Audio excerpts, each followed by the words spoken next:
Olá, amigos e amigas, Diácono Beto Brescancin, da Arquidiocese de Maringá, para o nosso 27º encontro sobre o livro de Gênesis, capítulo 1 a 11. E agora nós vamos começar a história do dilúvio. E vamos iniciar esse encontro invocando a Santíssima Trindade. Em nome do Pai, do Filho e do Espírito Santo. Amém. Nós já vimos a criação, com o primeiro e o segundo relato, Adão e Eva, Caim e Abel, o dilúvio que nós estamos começando agora, e ainda falta para a gente ver Torre de Babel. Vocês viram, né, pessoal? Devagarzinho a gente vai vencendo esse assunto tão importante do livro de Gênesis. Compreender esses 11 primeiros capítulos nos ajuda e muito a entendermos a Bíblia depois. Se você ainda não é inscrito em nosso canal, se inscreva, compartilhe com seus amigos e participe desta obra de evangelização. Estamos começando o dilúvio.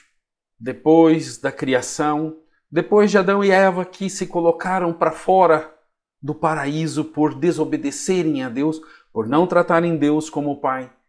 Tiveram 2 filhos, Caim e Abel, que totalmente diferentes, acabou em morte. Caim mata Abel e vem a terceira história.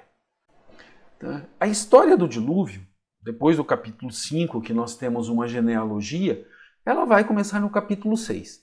Nos versículos 1 a 4 está a introdução a toda essa história. Mas nós vamos ver isso um pouquinho mais para frente e hoje nós vamos começar a olhar a partir do capítulo 5. Como é longo, capítulo 5, 6, 7, 8, 9... e até chega perto do 10, nós vamos fazer um resumo da história do dilúvio com Noé. Porque vai ficar mais fácil da gente entender. A gente sempre lê bastante do texto, mas hoje nós vamos fazer um resumo. E nós vamos começar este resumo com Gênesis, capítulo 6, versículo 5. Javé viu que a maldade do homem crescia na terra e que todo o projeto do coração humano era sempre mal. Opa, o projeto do coração humano é sempre mal. Falei do aumento da violência. Depois desse aumento grande da violência do homem, o texto apresenta Deus se arrependendo de o ter criado. E nos versículos 6 e 7, nós temos exatamente isso. Então Javé se arrependeu de ter feito o homem sobre a terra e seu coração ficou magoado. E Javé disse: vou exterminar da face da terra os homens que criei, e junto também os animais, os répteis e as aves do céu, porque me arrependo de os ter feito. Opa, Deus se arrependeu? Gente, na essência de Deus, arrependimento não existe porque o que Deus cria é perfeito. Mas para a história precisa disso, porque daí justifica o dilúvio. Depois disso daí, nós temos já no versículo 8 a entrada de Noé como o único justo. Noé, porém, encontrou graça aos olhos de Javé. Gênesis 6, versículo 8. E o texto passa a falar da bondade de Noé, da sua fidelidade, e não apresenta nenhuma palavra de Noé. Ele entra mudo e sai calado. E Deus se comove com a sua integridade e resolve deixar ele sobreviver junto com os seus. Vejamos o texto de Gênesis 6, de 9 a 12. Eis a história de Noé. Noé era um homem justo e íntegro entre seus contemporâneos e andava com Deus.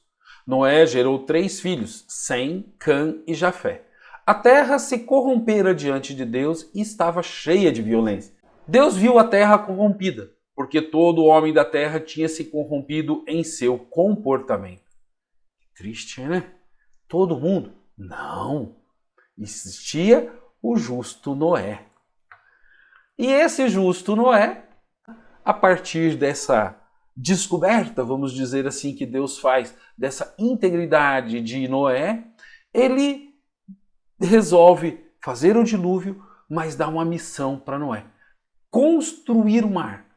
E aí começa o texto a falar das dimensões, do modo como devia ser feito, como os animais que deveriam entrar na arca. Vejamos, Gênesis 6, de 13 a 22. Então Deus disse a Noé: para mim chegou o fim de todos os homens, porque a terra está cheia de violência por causa dele. Vou destruí-los junto com a terra. Faça para você uma arca de madeira resinosa, divida em compartimentos e calafete com picho, por dentro e por fora. A arca deverá ter as seguintes dimensões: 150 metros de comprimento, 25 de largura e 15 de altura. No alto da arca faça uma clarabóia de meio metro com arremate. Faça a entrada da arca pelo lado e faça a arca em 3 andares sobrepostos. Eu vou mandar o dilúvio sobre a terra, para exterminar todo ser vivo que respira debaixo do céu, e tudo o que há na terra vai perecer. Mas com você vou estabelecer a minha aliança, e você entrará na arca com sua mulher, seus filhos e as mulheres de seus filhos. Tome um casal de cada ser vivo, isto é, macho e fêmea, e coloque-os na arca, para que conservem a vida justamente com você. De cada espécie de aves, de cada espécie de animais, de cada espécie de todos os répteis da terra, tome com você um casal para os conservar vivos. Quanto a você, ajunte e armazene todo tipo de alimento. Isso vai servir de alimento para você e para eles. E Noé fez tudo como Deus havia mandado. Noé era um cara obediente, né? E a gente viu nos 2 relatos da criação, depois da história de Adão e Eva, que nos mostrou como o homem rompeu com Deus ao desobedecer sua palavra. A história de Caim e de Abel mostrou-nos o aprofundamento dessa rebeldia, vamos dizer assim, ao não aceitar mais Deus como pai. E aí, automaticamente, o outro não é seu irmão e é passível de morte. Agora nós temos o dilúvio, nossa terceira história, aprofundando esse rompimento, porque a maldade era muito grande. Com ela nós veremos como o mal se enraizou em toda a sociedade e os homens perderam a noção de Deus como Pai e passaram a achar que Deus fosse humano, igual a eles, e que podia ser manipulado. Uns até queriam substituir Deus tomando seu lugar, como nós vamos ver na história da Torre de Babel. As histórias contidas em Gênesis de 3 a 11, depois dos 2 relatos da criação, nos colocam diante das atitudes humanas de homens e mulheres que se afastaram de Deus. Se lembrarmos que em Gênesis 1 e 2, homem e mulher moravam junto com Deus no paraíso, agora, a partir do capítulo 3, Adão e Eva é colocado na frente, Caim e Abel um pouquinho mais longe. Caim mata Abel e vai mais longe ainda.